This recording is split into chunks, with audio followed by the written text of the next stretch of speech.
안녕하세요. 오늘은 천의 얼굴을 가진 영웅 2부 316페이지 우주의 순환 부분을 읽어보도록 하겠습니다. 자이나 교도들은 시간을 끝없는 순환으로 이해한다. 그들에게 시간은 12개의 살 혹은 시대를 가진 바퀴로 이 12개의 살 또는 시대는 6씩 두 짝의 시대로 나뉜다. 첫 번째 짝은 하강 기간인데 이 기간은 저 최상의 거인 한 쌍의 시대와 더불어 시작된다. 이 낙원의 시대는 천만의 천만곱의 억곱의 억곱의 무량년 동안 계속되다가 여기에는 비길 수 없으나 그래도 여전히 행복하던 시대로 이어진다. 이 시대 남자와 여자의 키는 겨우 6km였다. 제3기, 즉 24명의 구세주 중 으뜸가는 리샤바나타 시대에는 행복이 다소간의 슬픔과 미덕은 다소간의 악독과 병존했다. 이 시대 말기에 이르러서는 남녀가 더 이상 부부로서 한 쌍으로 살기 위해 태어나지 않았다. 제4기에 이르러 세상과 이 세상 사람들은 점점 악화되어 갔다. 인간의 수명은 점점 짧아져 갔고 크기 또한 줄어들었다. 이 시대에 23명의 구세주가 태어나 한결같이 각자의 시대에 걸맞는 방법으로 자이나교의 영원한 교의를 설파했다. 마지막 구세주인 예언자 마하비라가 죽고 나서 3년 8개월 반 뒤 이 시대는 종막을 고했다. 하강 기간의 5번째 바퀴살에 해당하는 우리 시대는 기원전 522년에 시작되어 2만 1000년간 계속된다. 이 시기에는 자이나 구세주가 태어나지 않고 자이나의 영원한 종교는 점차 사라진다. 이 시기는 악이 바로하는 시대다. 가장 큰 인간도 약 3.5m를 넘지 못하고 가장 오래 사는 인간의 수명도 125년을 넘지 못한다. 인간의 갈비뼈는 고작해야 16개. 이 시대의 인간은 자기 중심적이고 공정하지 못하며 난폭하고 탐욕스럽고 자만심이 강하며 욕심이 많다. 그러나 하강 기간의 제6기에 이르면 인간과 세계의 상태는 한층 더 악화된다. 오래 살아야 겨우 20년. 키가 큰 사람도 겨우 50cm를 넘지 못하며 갈비뼈는 겨우 8개인 약골이다. 낮엔 뜨겁고 밤엔 추우며 질병이 창궐하고 금욕 같은 것은 존재하지 않는다. 태풍이 땅을 휩쓰는데 이 재앙은 이 시대 말기에 이르면서 더욱 악화된다. 결국 인간과 동물 그리고 모든 식물의 씨앗은 겐지스 강이나 열악한 동굴이나 바다로 피신해야 한다. 이 나이나 이런 것들이 막 125년, 키도 3.5m, 막 우리가 지금 알고 있는 그 숫자의 개념하고 많이 다른 것 같아요. 그래서 성서에도 보면은 인간의 수명이 엄청 길었다가 점점 짧아지는 건데 이거를 어떤 신부님은 한 달을 1년으로 혹시 한 것은 아닌지 혼자 생각해 보셨다고 그런 내용이 있는데 그것에 대한 이론적인 가설은 아직 모르는 것 같아요.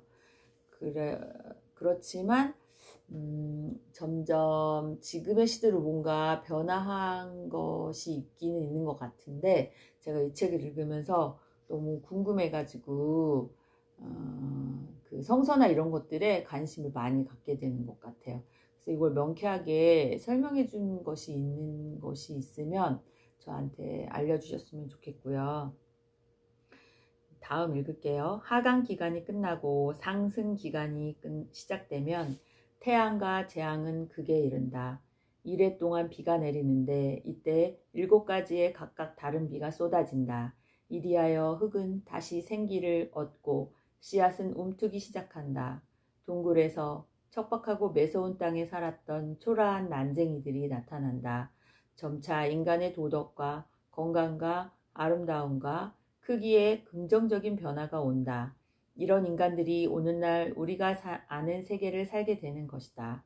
이어서 파드마나타라는 구세주가 태어나 영원한 자인화교를 다시 일으킨다. 인류의 체구는 다시 저 최상의 인간에 필적하게 되고 인간의 아름다움은 태양의 광휘를 능가하게 된다. 마침내 대지는 다시 꿀로 변하고 물은 포도주가 되며 소원을 성취시켜주는 나무는 완전하게 맺어진 쌍둥이인 인류에게 기쁨을 선사한다. 인류의 사회는 다시 발달하고 바퀴는 천만의 천만배의 억배의 억배번의 무량년을 거쳐 하강의 공전을 시작한다.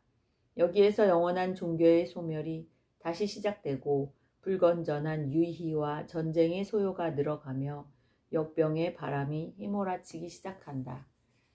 지금도 코로나라는 역병이 있는데 인류는 끊임없이 많은 질병과 지진, 그다음에 비가 많이 오는 게 뭐죠?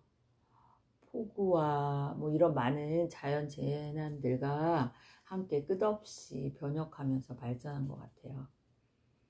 321페이지 우수 발생적 순환에 의해 설명되는 철학적 공식이란 존재의 세 단계를 통한 의식의 순환을 말한다. 그 첫 단계는 깨어있는 체험의 단계, 즉 태양의 조명을 받고 만물의 공통된 외부 세계의 엄연하고 총체적인 사실들을 인식하는 단계다. 두 번째 단계는 꿈 체험의 단계, 즉 꿈을 꾸는 당사자와는 본질상 동일하고 자체 발광하는 개인적 내부 세계의 유동적이고 모호한 형태를 인식하는 단계다. 세 번째 단계는 깊은 잠에 빠지는 단계, 꿈을 꾸지 않는 지복의 단계다. 첫 번째 단계인 깨어있는 체험의 단계에서 우리는 삶에 관한 교훈적인 체험과 만나고 두 번째 단계인 꿈 체험의 단계에서는 이러한 것들이 소화되어 꿈을 꾸는 당사자의 내적인 힘에 동화되며 세 번째 단계 깊은 잠에 빠지는 단계에서는 내부적 통제자가 들어앉은 방안, 모든 것의 근원이자 끝인 상태, 즉 마음속에 있는 공간 안에서 의식하지 않은 채 모든 것을 즐기고 알 수 있게 된다. 우주 발생적 순환은 미지의 침묵 속에서 현현의 세계로 나아갔다가 비현현의 세계로 되돌아온다. 힌두교에서는 성스러운 음절인 옴으로 이 신비를 나타낸다. 여기에서 A는 깨어있는 의식을 나타내고 U는 꿈의식, M은 깊은 잠을 나타낸다. 이 음절을 둘러싸고 있는 침묵은 미지의 것으로 그저 네 번째로만 불린다.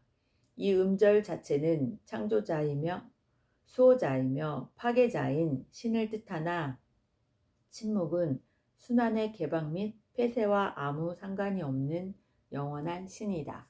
이 옴, AUM 이것에서 그 불교에서 말하는 음만이 반명 그 옴인 것 같아요. 그래서 동양, 서양 막 이렇게 서로 다들 연결되어 있는 것 같아요.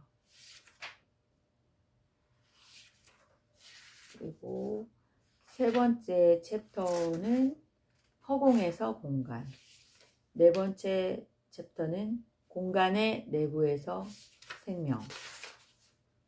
그리고 신들과 인간들을 낳는 탕갈로이라는 이런 특이한 2등신도 아니고 5등신 같은데 몸이 머리의 2배이고 몸과 다리 길이가 똑같은 그런 인종도 있고요. 특이한 신화들이 많이 나와요. 그리고 다섯 번째 챕터는 하나에서 여럿으로. 여기에도 시 같은, 그러니까 성서의 시편 같은 그런 시 같은 느낌의 그런 시편 같은 그런 글들이 많이 나오고요. 6번 창조의 민화. 여기에도 민화가 있어요. 그리고 파라오의 아들을 빚고 있는 끄네무신과 수명을 전하는 토트신 해서 이집트 그 벽화에서 볼 수 있는 느낌에 있는 그런 신의 그림이 나오고요. 그 다음에 357페이지는 처녀의 잉태. 그래서 뭔가 이 자이나교 이쪽이 나오는 시 같은 것들이 우리 성서에 있는 내용하고 겹치는 게 많아서 성서를 다시 읽어봐야겠다 이런 생각이 들고요. 그 다음에 열왕기 뭐 이런 것들이 이스라엘의 역사잖아요. 그래서 그런 것들을 다시 한번 읽어봐야겠다는 생각이 들게 하는 천의 얼굴을 가진 영웅이었습니다.